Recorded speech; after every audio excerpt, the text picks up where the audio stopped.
Well, welcome to another edition of GW Unspoken, where we discuss stuff we don't typically talk about, but probably should. And we're here again talking about movement. We've got 2 episodes to go in our 8 series on the 8 things that make us feel healthy. Well, and episode 7, movement, what we're going to talk about today. The role of movement in building community. Such an important one because I think community connections are probably the most important thing for overall health, because it can get us out of our own thoughts, because we're not alone that way. You know, and welcome back. I really appreciate you tuning in, and people are writing in about some things I want to talk about or really address, and I appreciate that, and happy to do some research and refer that research on to, again, just a messenger here and some thoughts that I've had in 26 years of teaching and working in neuroscience as well and the wellbeing space, but really passionate to hear people and how we can actually help them or find out some different ways and strategies that hopefully can help. And look, today we're talking about how movement does make us connect with others. And, you know, did you know that people who engage in group activities are 30% happier and less likely to feel isolated? And that's amazing when you think about that. Like, isolation is the silent killer at the moment. I was talking to a guy down the Esplanade at Redcliffe probably about a year ago now, and talking about how I was going to start this for the community, and he loved the idea, and he said, look, Gary, one of the biggest things you need to talk about is isolation. And I said, what do you mean? He goes, I see so many people come to this coffee shop and they actually they go here by themselves. And they just sit there, and they often say to me, well, they don't often say, but they'll say to me every now and then, yeah, I'm just lonely. This is my thing. I just sit down and I feel like at least I've got a coffee club and I can talk to you and say g'day, and that makes my day. You know, you think about the last time you joined a group fitness class or a walking club or even an occasional game of soccer. You know, how did it make you feel to move alongside others? So, yeah, it's good going down to coffee and doing that, but what if we can have our community group based on some kind of exercise or movement? All right? There's something powerful about moving together. It's more than just exercise. It's actually a connection. And I can see this often when I go to school and do gym program for the kids, and they're singing along to the music in the background and they're laughing, giggling, but the movement is actually giving them those strong endorphins. So it's perfect. It's movement, it's exercise, it's connection. And it's just perfect when they're doing it in peers or with their friends.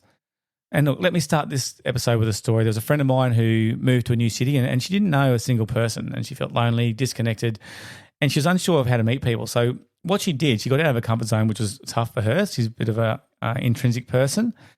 She decided to join a local dance class, and not because she was great at dancing, but she thought, stuff this, I'm going to try something completely different. And you know what?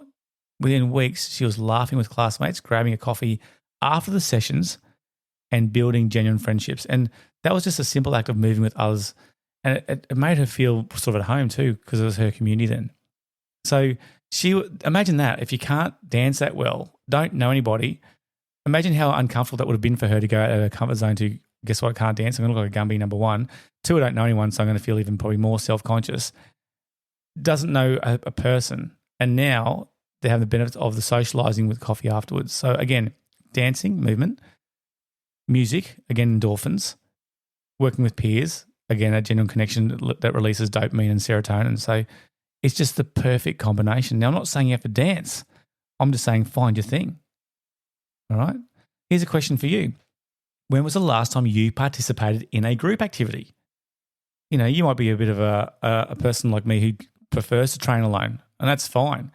But if you're struggling socially, emotionally, then maybe for you it could be a fitness class. It could be a sports game. You know, we talked to Junior and Aaron here from F45. What a great concept to get people together and connected. It's not just about exercise, it's about building a community.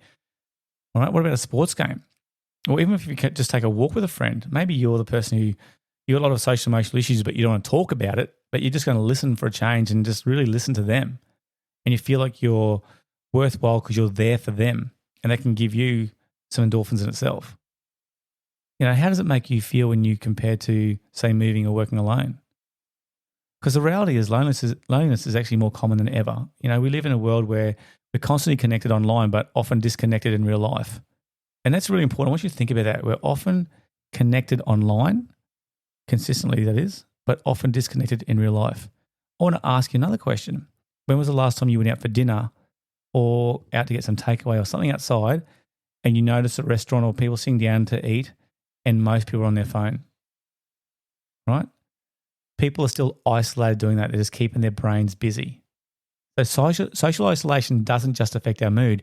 It impacts our physical health too, because when we're lonely, again, we talked about this last episode, our cortisol levels rise and our oxytocin, the bonding hormone, drops. All right. And this imbalance leaves us feeling stressed and really emotionally depleted. And that's what happens to these people in our social media, our young kids, especially our teens. All right. They feel like they're actually connected, but they're not. They're lonely. They're trying to get as many likes as they can or dopamine hits as they can by connecting with them artificially through social media, for example. And then because they're actually not getting that oxytocin release from real connected face-to-face relationships, that bonding hormone, as you said, it drops and it makes us feel emotionally depleted. All right. So let me ask you this. Do you feel like you have a community right now? If I ask you right now, who is the group of people you can connect with or you are currently connecting with? And if not, what is holding you back? Because there's plenty of free things out there if you're worried about price or you're worried about your physical ability or lack of ability. Right? It's often the fear of putting yourself out there or sometimes just not knowing where to start.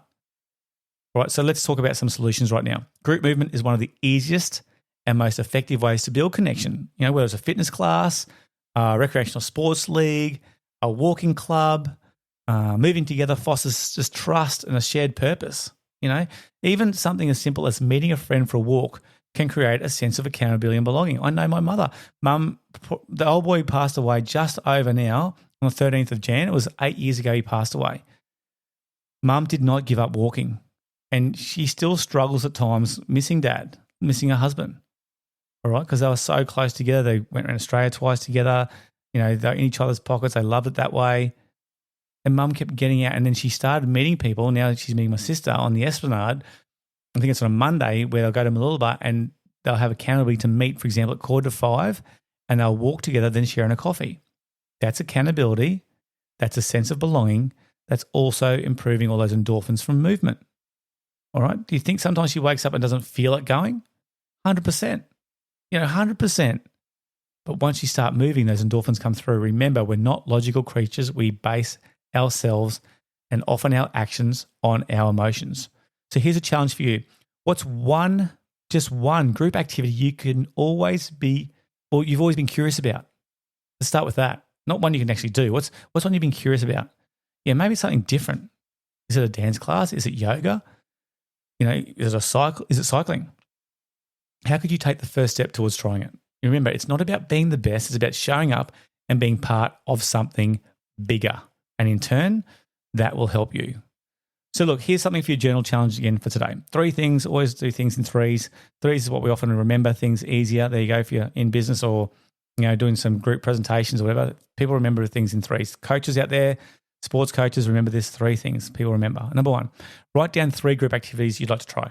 Even if you're not going to do it, write them down. Write down 3. What excites you about them? What might feel intimidating? Write them on paper. Write down all your positives and negatives. Now, sometimes do a column, pros, cons, write them down. Number 2, reflect on a time when you participated in a group activity. How did it affect your mood? And was there a sense of connection? Interesting. Number 3, set a goal to join or organize one group movement activity this month. All right, so this month, organize to join one group that it involves movement. Walking groups are probably the easiest for that. But then afterwards, note down how it impacted your mood and relationship. In fact, what I'd love to see you do is how did you feel the day coming up to that event? How did you feel driving or going to that event? When you first turn up at the event, and no doubt most people will be uncomfortable because they don't know anybody necessarily, unless you can drag a friend across, even better. And then how did you feel during and after that movement? All right. And then did you keep moving forward? And obviously, if you didn't like it, don't just give up and say, well, that's poor advice, Gary, this is crap. Try a different activity. Try something you actually enjoy. Because you know what? It starts with movement. It starts with connections. One step, one class at a time, maybe even one team at a time. All right. So what will you do today to move towards community? Thank you for joining us again for an edition of GW Unspoken, where we discuss stuff we don't typically talk about, but probably should.